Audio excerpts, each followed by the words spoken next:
Mangwanani Mwalelepo Klekwas, welcome to Africa. Good morning, your portal into Africa's potent stories. On today's broadcast, Kenya pushes back against Tanzania's ban of foreigners in small business sectors.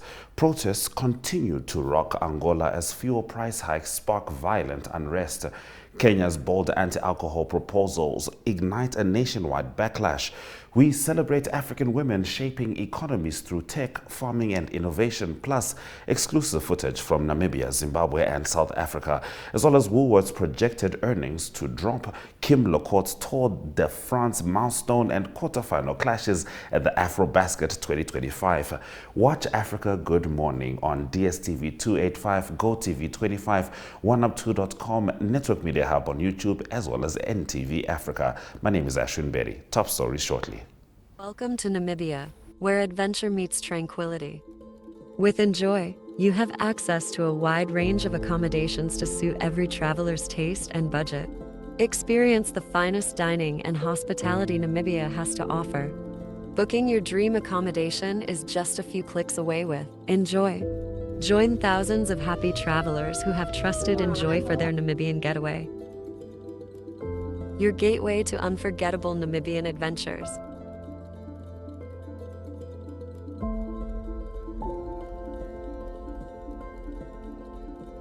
Visit us today at enjoy.my.na.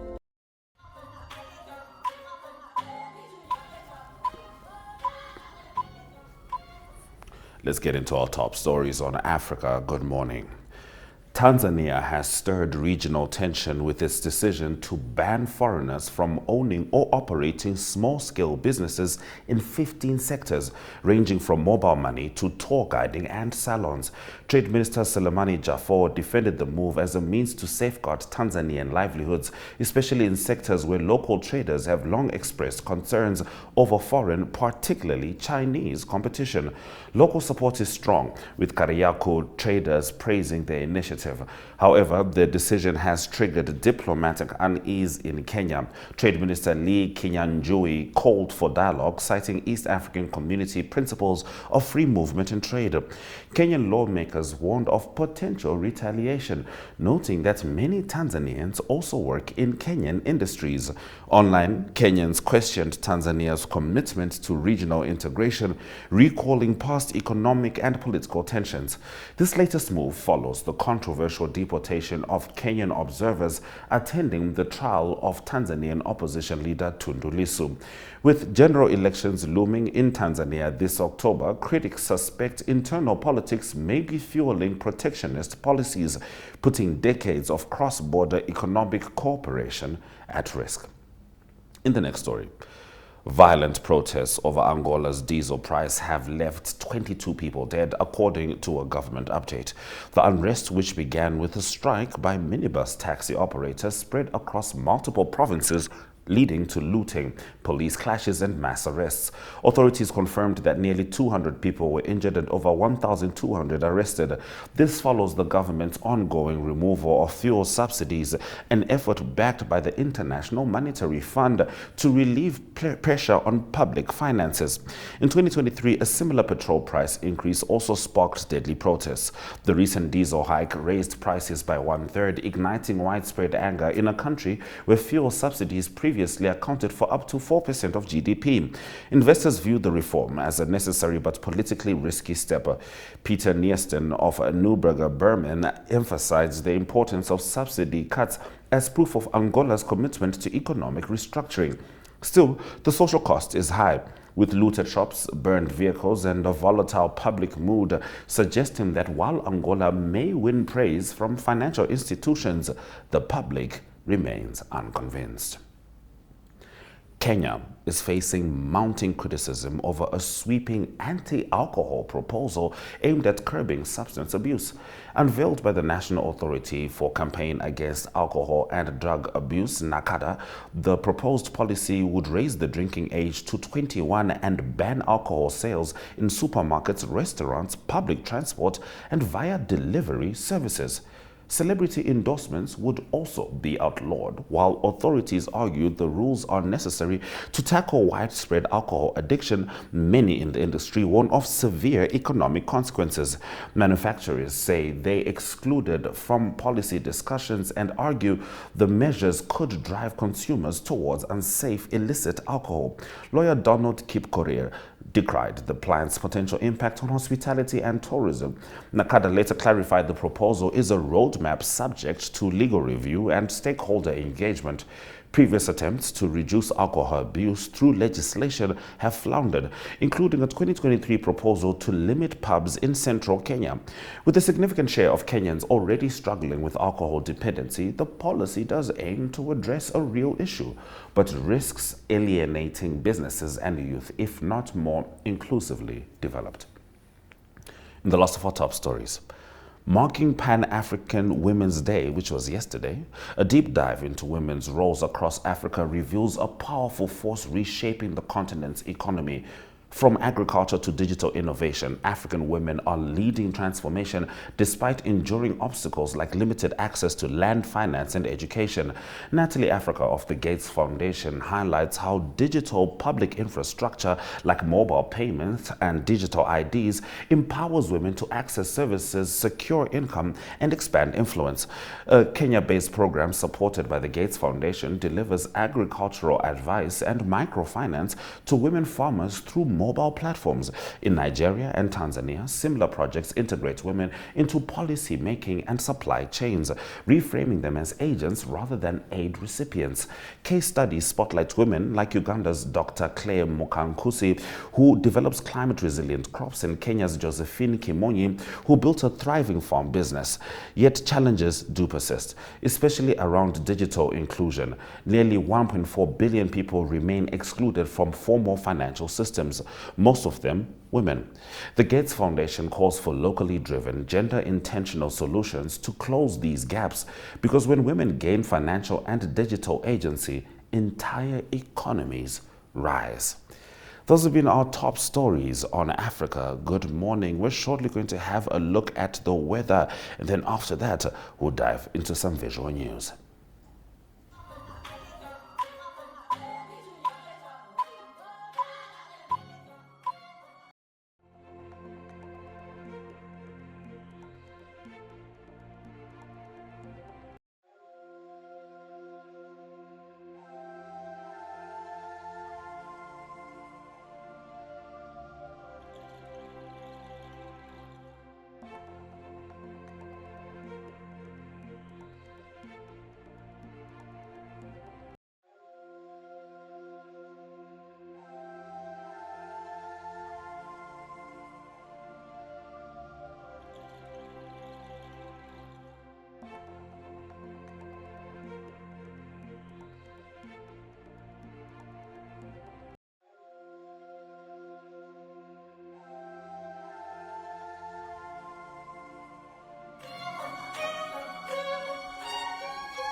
Now, getting into our visual updates, we're going to start out in Namibia. Namibia's Chief Education Officer, Ms. Irene Garthoff, delivered the keynote address at a FAWENA and Standard Bank Blue Child Program workshop held at the Golden View Guest House. The event focused on empowering the next generation through innovative education strategies, child development, and community upliftment. Here's more from the event. And learn strategies that can be tailored to the unique needs of your regions.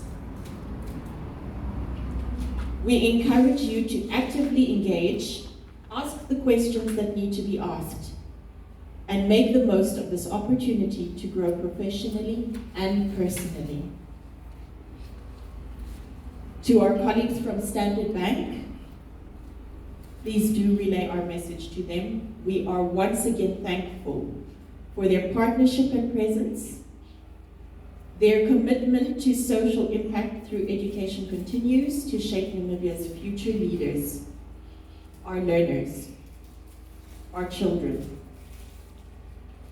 And to the entire FAWENA team, thank you for your leadership, coordination, and tireless behind-the-scenes work to bring this project to life. Together, let us continue to be champions of change for our learners, our schools, and our country with national pride. And I thank you. South African President Cyril Ramaphosa has slammed US President Donald Trump's recent tariff threats against BRICS nations, calling the move unjust and divisive. Ramaphosa emphasized the need for global governance that reflects a multipolar world. He also touched on ongoing trade talks with the US, hoping for outcomes that serve both sides. A beautiful declaration like the one that we adopted should be seen in that it is beautiful and it is aimed at enhancing the interests of people globally. Sure, there should never be vengeance, there should never be retribution against countries that are seeking to cooperate together and to advance the interests of humanity. There is nothing negative in the declaration, and there is everything about advancing the interests of various countries in the world, if not all, and the interests of people in the world, so that we leave no one behind. So it is really disappointing that when there is such a very positive collective manifestation such as BRICS, there should be others who see it in negative light and want to punish those who participate in this. It cannot be and should not be. We should be respecting the sovereignty of countries. We should be respecting that we're all equal, that all we should be focusing on is enhancing the prosperity of humanity in all countries. It cannot be that might should now be right, where in the end those who are more powerful are the ones who seek to have vengeance against those who are seeking to do good in the world. In Zimbabwe, former Finance Minister Tendai Biti has launched a fierce criticism of business tycoon Kudakwashe Tagwire, blaming him for economic collapse and warning against his political rise. Tagwire's attempted entry into ZANU-PF's top ranks was recently blocked, with party officials vowing resistance. This footage belongs to Harare Times. His US 360 million treasury bill was not converted to US dollars in February of 2019. He then injected this treasury bill into the local market in June and July of 2019, causing the local currency to literally collapse. The Reserve Bank was forced to act. Briefly, his accounts were frozen, but the net result was that suddenly 360 million US dollars was flooded on the local market and the local currency collapsed. Any watcher of the economy, including the IMF, were frightened by that development. So if you have got this individual, this powerful cartel that can destroy the currency within a single day, then the country can be held ransom at any time, which is why it is crazy to think that this criminal actually has ambitions to be the next president of the Republic of Zimbabwe. It can't happen and shouldn't be allowed to happen. I feel pity for ZANU-PF. ZANU-PF is being reduced to a commodity that can be bought by a few trinkets, a few motor vehicles, a few GD6s. What kind of a country have we become? Herbert Wulshech Tepo is standing in his grave. Joshua Nkabuko Nkomo is standing in his grave. Dumiso Dabengwa is standing in his grave. The thousands of liberators that died in Chimoyo, Nyazonya are standing in their graves. For if they knew that the country and their political party was open to the highest bidder, they wouldn't have gone to war. So it's a shame. Shame on ZANU-PF. Shame on ZANU-PF. Shame on everyone in ZANU-PF that you allow yourself to be reduced to a commodity with use value and exchange value. Which brings me to the attempts to amend the constitution. You cannot amend the constitution to remove two limits without two referendums. One to actually deal with the term limits that are provided for in terms of Section 328. And the second referendum to make sure that when the amendments are made, they benefit you. So ZANU-PF can't make these amendments without these two referendums. Fortunately, the majority of people in ZANU-PF, as a matter of fact, are opposed to this amendment. Fortunately, 99% of Zimbabweans are opposed to this amendment. We will fight this. We will defend the Constitution.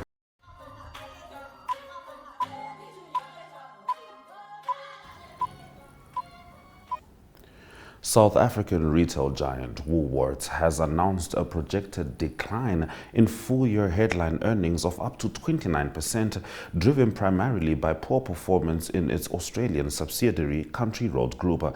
The company anticipates headline earnings per share for the fiscal year ending June 29 to drop from 364.2 cents recorded last year. Adding to the downturn, Woolworths took a 917 million rand non-cash impairment on underperforming brands in the Country Road portfolio.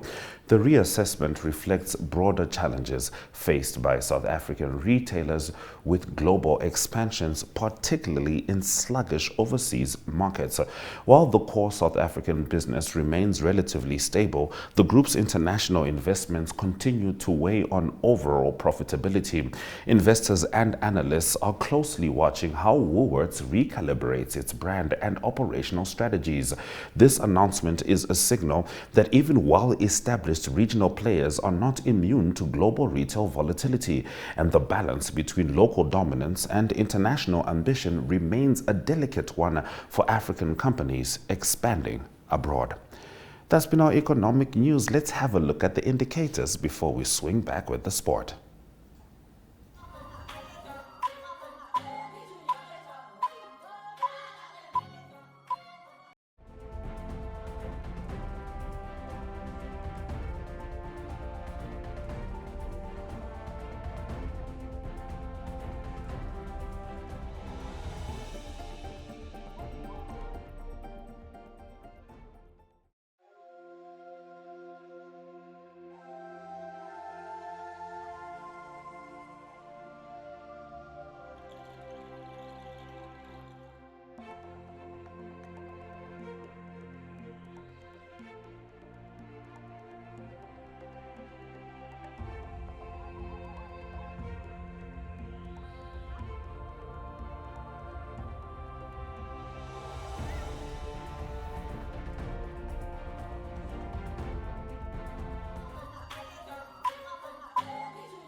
Let's get into the sport news.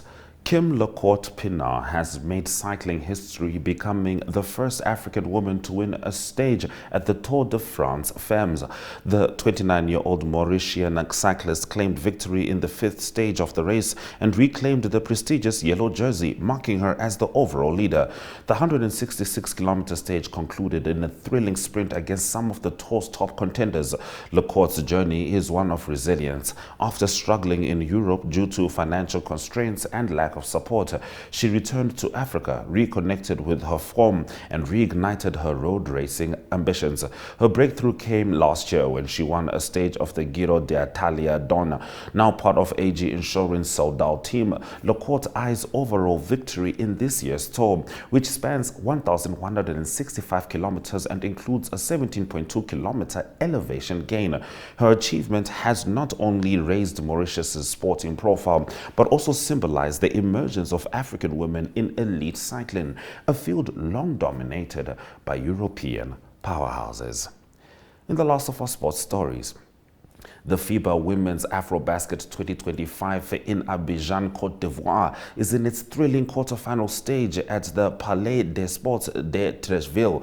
Nigeria's The Tigres, unbeaten with 92-45 win over Rwanda and 60-55 victory against Mozambique, face Cameroon, who secured their quarterfinal spot by defeating Angola 85-64 in the playoffs. Other quarterfinal matchups include Uganda versus debutants Sudan. I can confirm Sudan won that game by 1.69-68.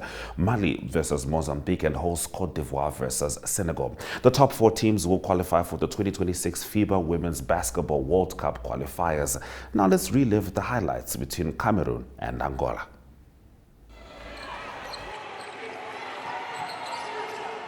Cameroon. Hit down, strong drive. Frankham could be a tight one. It certainly is. Two teams that are well matched up. Lucas fires and hits. And there will be no call for now as Angola enjoy a 1-point lead. Opens up like the Red Sea, and so does the... And gives Cameroon a chance. Pass into space again. It won't do! Rebound. It's controlled back by Cameroon. They'll try another one. Peleka reins it in. Mainstay for this Angolan offense, and it helps them every time in that paint. Frankham. Wow, that is just superb individual play. Peso puts the ball on the floor, head down, driving in. Peso. Defense is great, but Caetano's hustle is even better. So many players, 4 points for Caetano. Kalyakipo on the floor for Cameroon, top of the key. Thomas lines it up and knocks it down. Caetano drawing the foul. Chance. Sinatsa manipulates her body, scores it all in, and that's gonna beat the buzzer. Points. Frankham. Peleka will fake, rise up just inside. It's Cameroon offense. Lucas. Lucas pulls up, drops in. The backrow partner, Lucas Frankham. The kick out to Peleka. Drops it in, high arcing three. It's like a raindrop. But the hesitation. Kick out a Wardu. Lines up the 3-ball. Frankham does fantastic work to Thomas now. Finds a range. She scored 21 points against Côte d'Ivoire. Peleka shot is good. And it's raining. Well, she sets the screen for Lusaki. The kick out. Fernando drives into trouble, but finds the cutter. And that is perfectly dropped in. Peleka, the pass there to Slatsa. Banks it home. That trademark step back and lob. Caetano attacking again. Drops in another 2 points. Amayaba picks up the 3 points, and Cameroon, they will power to victory. It's the first time that Cameroon has defeated Angola in 6 attempts in the AfroBasket.